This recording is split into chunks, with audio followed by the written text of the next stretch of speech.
எண்ணூர் கொசஸ்தலை ஆற்றில் மீன்கள் கொத்து கொத்தாக செத்து மிதந்த விவகாரம் தொடர்பாக பேரவையில் இன்று சிறப்பு கவன ஈர்ப்பு தீர்மானம் கொண்டுவரப்பட்டது.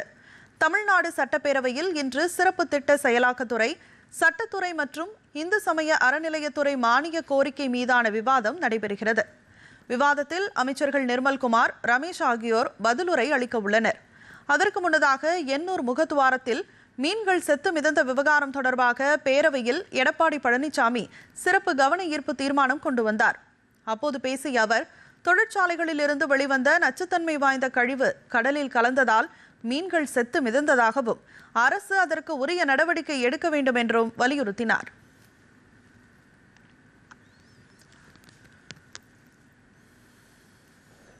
முகத்துவார பகுதியில் ரசாயன கழிவு கலக்கப்பட்டது என பசுமை தீர்ப்பு ஆய்வு எச்சரித்துள்ள நிலையும் கழிவுகள் ஆற்றில் கலப்பதாக புகார் அளித்துள்ளது. இதனால் மீனவருடைய வாழ்வாதாரம் கடுமையாக பாதிக்கப்பட்டுள்ளதாக இப்பகுதி மீனவர்கள் ஆர்ப்பாட்டத்தில் ஈடுபட்டு வருகிறார்கள். எனவே அரசு உடனடியாக தலையிட்டு மீனவருடைய வாழ்வாதாரத்தை பாதுகாக்க தக்க நடவடிக்கை எடுக்க வேண்டும் என்று அரசினுடைய கவனத்தை ஈர்க்கின்றேன். இது தொடர்பாக பேசிய பாமக உறுப்பினர் கணேஷ்குமார், தொழிற்சாலை கழிவுகள் ஆற்றில் கலப்பது தொடர்கதையாக மாறிவிட்டதாக குற்றம் சாட்டினார். சுற்றுச்சூழலை பாதிக்கின்ற நிறுவனங்கள் மீது கடும் நடவடிக்கை எடுக்க வேண்டும் என்றும் இதற்காக விசாரணை ஆணையம் அமைக்க வேண்டும் என்றும் அவர் கேட்டுக்கொண்டார். நம்முடைய சுற்றுச்சூழல் துறை என்பது உடனடியாக சுற்றுச்சூழலை பாதிக்கின்ற அனைத்து நிறுவனங்கள் மீதும் கடுமையான நடவடிக்கைகளை மேற்கொள்ள வேண்டும். இதற்கென்று தனியாக ஒரு விசாரணை ஆணையம் அமைத்து சுற்றுச்சூழல் மேலும் தமிழகத்தில் பாதிக்கப்படாமல் இருப்பதற்கு கடுமையான நடவடிக்கைகளை மேற்கொள்வதற்கு நம்முடைய அரசு முன்வர வேண்டும். திமுக ஆட்சியில் அப்பகுதியில் எண்ணெய் கசிவு ஏற்பட்ட போது அதனை ஆய்வு செய்து அப்பகுதி மக்களுக்கு நிவாரணம் வழங்கப்பட்டதாக திமுக எம்எல்ஏ தங்கம் தென்னரசு கூறினார்.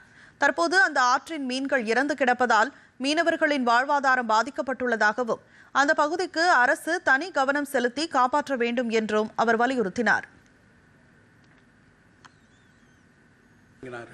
இது ஒரு தொடர்கதையாகவே அந்த பகுதியில் இருக்கிறது.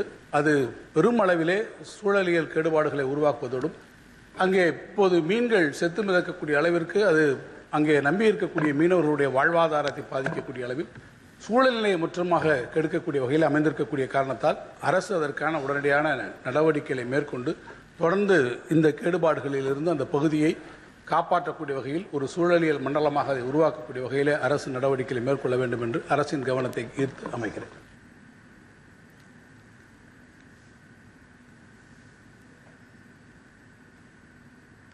ஆற்றில் தொழிற்சாலை கழிவுகளை கொட்டும் நிறுவனங்களின் மீது அரசு கடுமையாக நடவடிக்கை எடுக்க வேண்டும் என காங்கிரஸ் சட்டமன்ற உறுப்பினர் தாரகே கத்வட் வேண்டுகோள் விடுத்தார்.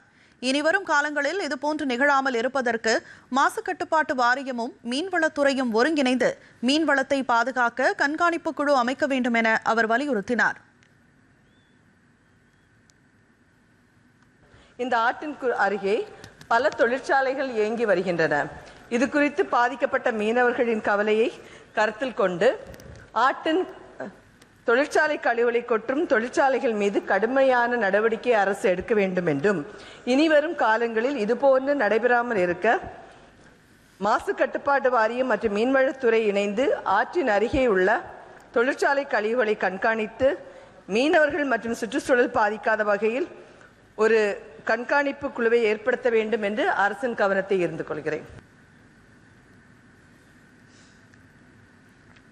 இதற்கு பதிலளித்த சுற்றுச்சூழல் துறை அமைச்சர் ராஜீவ், இது தொடர்பான புகார்கள் வந்தவுடன் அந்த ஏரியை முழுமையாக ஆய்வு மேற்கொண்டதாகவும் தெரிவித்தார்.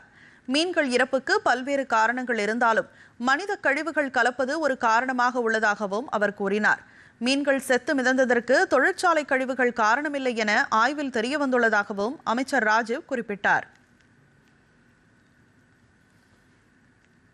மெயினாக இந்த மீன்கள் செத்து மிதப்பதற்கு மெயின் காரணம் பார்த்தீங்கன்னா டிசால்ட் ஆக்சிஜன். அது 4 மில்லிகிராம் பெர் லிட்டருக்கு மேலே இருக்கணும். ஆனால் அந்த 2 இடங்கள்லையுமே 2 இருந்தது. அந்த மெயினாக அந்த டிசால்ட் ஆக்சிஜன் கம்மியாக இருக்கிறதுக்கு மனித கழிவுகள் கலப்பதற்கும் சில காரணங்கள் இருக்குது, கழிவுநீர் கலக்கிறதுக்கும் காரணம் இருக்குது.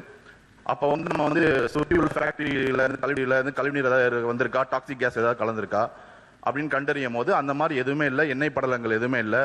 ஏன்னா முன்னாடியே எண்ணூரில் எண்ணெய் கொட்டி அதெல்லாம் நிறைய கிளியர் பண்ணியிருக்காங்க மாசுபாடு கட்டுப்பாடு சார்பாக. அப்படி பார்க்கும்போது எதுவுமே அந்த மாதிரி நடக்கலை. அப்போ வந்து நிறையா விஷயத்தில் நம்ம வந்து ஹேண்ட் மீட்டர் வச்சு நிறைய இடத்துங்களில் வந்து ஆய்வு பண்ணும்போது டெம்பரேச்சருமே நார்மலாக தண்ணிகள் இருந்து அதே அதில் வந்து பார்த்திங்கன்னா 2150 கிலோ மீன்கள் வந்து இறந்துருந்தது. அதை உடனே சென்னை கார்பரேஷனோட ஒத்துழைப்போடு சேர்ந்து எல்லாத்தையும் அப்புறப்படுத்தியாச்சு மாசு ஏற்படாத வகையில்.